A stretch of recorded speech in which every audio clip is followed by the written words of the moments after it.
All right, love there. Day 24. Love versus lust.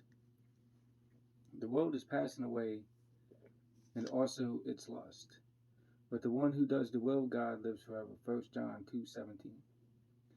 Adam and Eve were supplied with everything they needed in the Garden of Eden.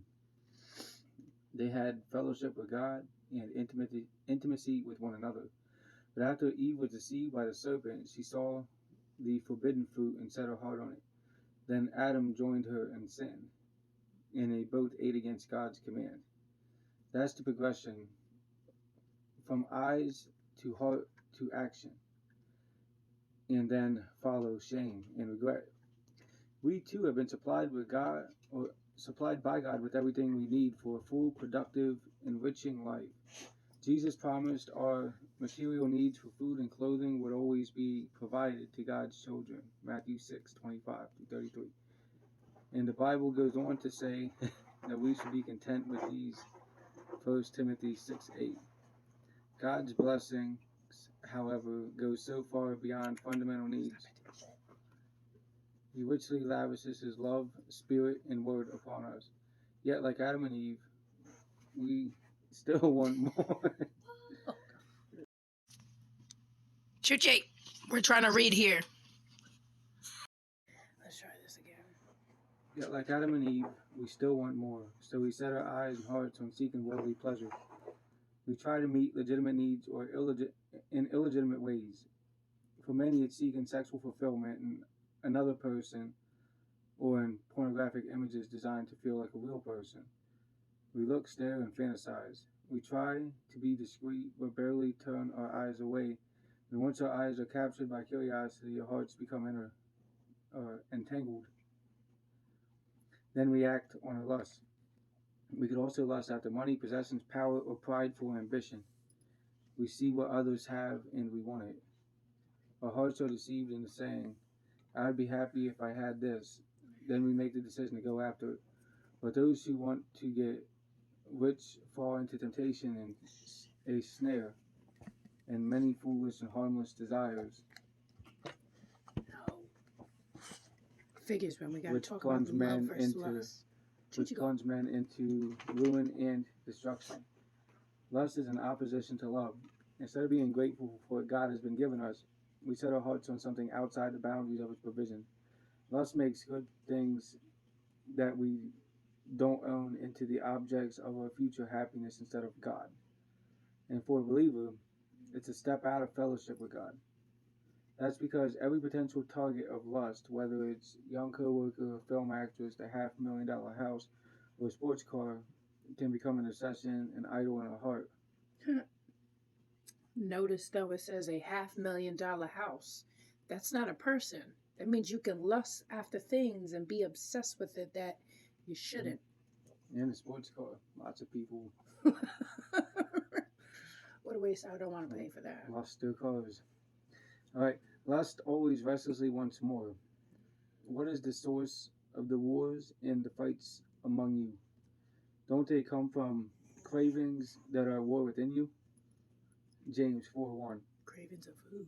Regardless of how amazing or appealing your spouse is, lust will always make you dissatisfied with them. Lust fuels anger, numbs hearts, and destroys marriages. Rather than fullness, it leads to emptiness. It's time to expose lust for what it really is, a misguided thirst for satisfaction that only God can fulfill. Lust is like a warning light on the dashboard of your heart, alerting you to the fact that you're not allowing God's love to fill you.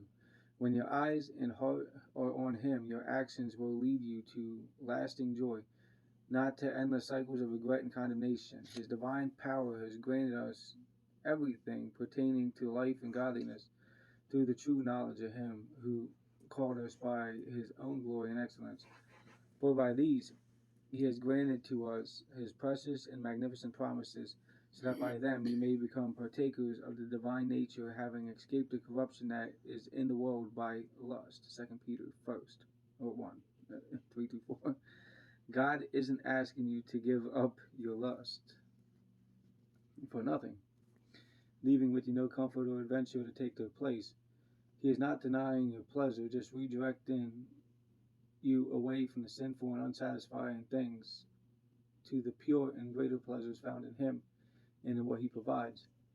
Once you discover that nothing truly satisfies like Jesus, what has been enticing and luring your eyes and heart away? What things in this world are you longing for as your next source of fulfillment? Can you admit you don't need them?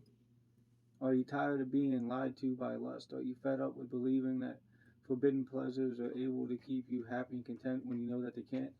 Then begin setting your heart back on God and partake of the feast of his word. Let his promises and peace and freedom work their way into your heart. Confess any lust in your heart as sin and allow the guilt and shame that weighs on you to be replaced by the joy of his forgiveness.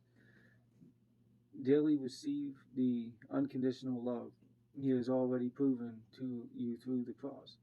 Focus on being grateful for everything God has already given you rather than choosing discontentment. You'll find yourself so full of what he provides, you won't be hungry anymore for the junk food of lust. And while you're at it, set your eyes and heart on your spouse. Again, rejoice in the wife of your youth.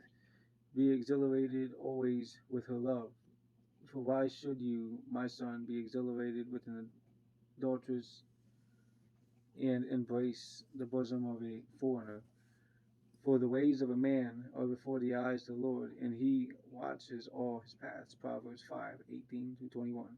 Do not love the world, nor the things of the world. If anyone loves the world, the love of the Father is not in him. 1 John 2:15. Lust is the best the world has to offer, but love offers you the best life in the world. Today's dare. End it now. Identify any obsession or object or lust in your life and let go of it. Expose any lie you swallowed in pursuing forbidden pleasure and reject it. Lust cannot be allowed to live in a back closet. It must be killed and destroyed today. Focus on thanking God that he and what he provides can satisfy you and meet all your needs. What did you identify as an area of lust, and what was this pursuit, or what has this pursuit cost you over time? How has it led you away from the person you want to be? Write about your new commitment to seek him and seek your spouse, rather than seeking after foolish desires. Act as free men and do not use your freedom as a covering for evil. 1 Peter 2:16. I don't know. To be honest, that one's a little tricky. I'm not really lusting or desiring anything anymore when it comes to objects. I think it took like a while to get to the point like where I really only want what I need. Like I don't seek anything extra at this point. I'm content with what I have. That's a lie. Gym crap. Yeah, but You're obsessed. I gotta get all this gym stuff. yeah, that's stuff I need. It is stuff I need. Chuchi, go. Well, I really don't know because we're not lusting after anything. Before we got the house, we were looking into mobile homes, living into something very small and content because that's just how we are. But God had bigger plans.